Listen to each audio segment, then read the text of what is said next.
How to pin a message on Messenger. Hi everyone, welcome back to the channel. In today's video, I'll simply guide you through the steps on how you can pin a message on Messenger. So just make sure to watch the video till the very end. So if you'd like to pin a message on Messenger, all you have to do is simply go ahead and first of all launch the Messenger app here.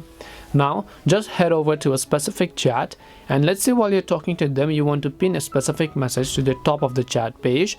In that case, what you need to do is just long press on that message here, and you'll find this pin button. You just want to make sure to tap on the pin option, tap on the pin button, and the message will get successfully pinned, as you can see it over here.